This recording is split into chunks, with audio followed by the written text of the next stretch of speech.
வெளியே வந்து கம்ருதீனோட ஒரு டான்ஸ் ஒரு செலிப்ரேஷன் மாதிரி ஒரு ஃபேன்ஸ் மீட் மாதிரி சொல்றாங்க. அந்த வீடியோ பார்த்தேன். சோ அதுக்கு 2 வகையான ரியாக்ஷன்ஸ் பார்த்தேன். அதையும் உங்ககிட்ட சேர்த்து கேட்டுறேன். என்னோட ரியாக்ஷன் என்னன்னு நான் சொல்லிடுறேன். நிறைய பேர் பெருவாரியா என்ன போட்டாங்கன்னா, எதுக்கு இந்த ஆட்டம், எதுக்கு இந்த செலிப்ரேஷன், வெளியே வந்து இப்படி என்ன கிழிச்சுட்டு இப்படி ஆடிட்டு இருக்கான்னு போட்டாங்க. பட் எனக்கு என்ன பட்டதுன்னா, அந்த 2வது பட்சம் தான். இந்த சேனல்ல ரெட் கார்டு கொடுத்துட்டா வாழ்க்கையில அவன் சிரிக்கவே கூடாது, அவன் எங்கேயுமே செலிப்ரேட் பண்ணவே கூடாதுன்னு கிடையாது. அவனுக்குன்னு ஒரு ஃபேன்ஸ், அவருக்குன்னு ஒரு ஃபேன்ஸ் இருப்பாங்க. அதுக்காக அவர் எங்கேயோ போயிருக்காரு, அவங்க பார்க்கும்போது அவரோட லைஃப்ல ஒரு விஷயம் நடந்தது அப்படின்னு தான் நான் பாக்குறேன். பட் இந்த முதல் ரியாக்ஷன் இருக்குல்ல, அதை எப்படி பாக்குறீங்க? வெளியே வந்து ஆடுறது அப்படின்னு சொல்றது. டேய், நான் ஃபர்ஸ்ட் ஒன்னு சொல்லிட்டாடா. நோ மேட்டர் வாட், ஷோ முடிச்சு போச்சு, அவன் லைஃப் நல்லா இருக்குடா, நான் ரொம்ப ஹாப்பியா இருக்கேன். கமருதனோட லைஃப் வந்து இவ்வளவு கலர்ஃபுல்லா அவனை கொண்டாடுறாங்க அப்படின்னா நீங்க போய் அங்க ஒரு உண்மை இருக்குன்னு அர்த்தம். நீங்க ஒரு 500 பேருக்குள்ள ஒன்னு செய்றீங்களா சார், நீங்க வந்து ரொம்ப கேவலமா ஒன்னு செய்றீங்களா சார் இந்த ஷோல. அந்த 500 பேருக்கு மேல ஒரு 500 பேர் அவனை ரசிச்சாங்கன்னா மேட்டர் ஓவர் சார். ஏன்னா நீங்க இந்த 500 பேர் தான் ஆமா இல்ல அப்படின்னு கேக்குறீங்களா, அந்த 500 பேர் அங்கேயும் இருக்காங்கல்ல, நீங்க கொடுத்து காலையில இருந்து உள்ள ஒரு வாட்டர் பாட்டில் கொடுத்து பிஸ்கெட் கொடுத்து இன்னமோ கொடுத்து உட்கார வச்சு ஆமா இல்ல அப்படின்னு சொல்றதுக்கு விக்கிற கூட்டம் இல்ல சார் அது.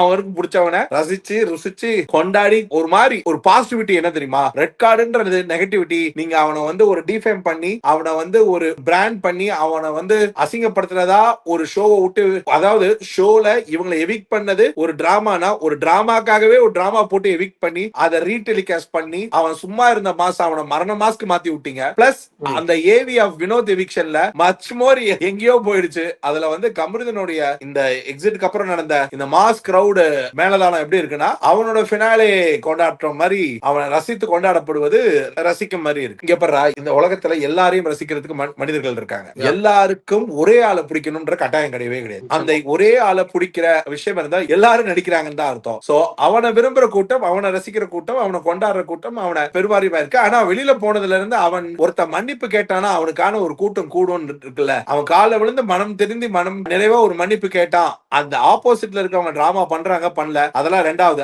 அவன் நடிப்ப டிராமாவா அந்த மன்னிப்பை கேட்கலன்னும் போதே அவன் மக்கள் மனசுல ரொம்ப பெரிய அளவுல இடம் பிடிச்சிட்டான். அது எல்லாத்துக்கும் மேல விக்ரம் சொன்ன டைலாக் தான், 30 நிமிஷம் 30 செகண்ட் ட்ராலுக்கு மேலயும் 30 நாளுக்கு மேலயும் மனுஷங்களால ஒரே பிரச்சனையை பேசிட்டு இருக்க முடியாது. இங்க அதுக்குள்ள டிஜிட்டல் மீடியா வந்து இன்னொரு பிரச்சனை எடுத்து போட்டுரும். அதனால கமருதீன் எல்லாம் கடந்து போக ஆரம்பிச்சிட்டான்றது இதை விட என்னடா பெட்டர். பிக் பாஸ் பினாலே கண்டஸ்டன்ஸோ இல்ல பிக் பாஸ் குள்ள போயிட்டு வந்த கண்டஸ்டன்ஸோ கூட இவ்வளவு சந்தோஷப்பட்டிருப்பாங்கன்னு தெரியல. அவன் மரண ஜாலியில இருக்கான். அவன் என்னடா என்ன அவனுக்கு இந்த ஷோவை வந்து கொண்டாட முடியல அவ்வளவுதானே தவிர மத்தபடி அவனை வச்சு போற ஸ்கிரிப்டா இருக்கட்டும் இல்ல அவனை வச்சே போற கண்டென்ட்டா இருக்கட்டும் ஏதாவது இருக்கட்டும் அவன் வெளியில என்ஜாய் பண்றான். That is good for him.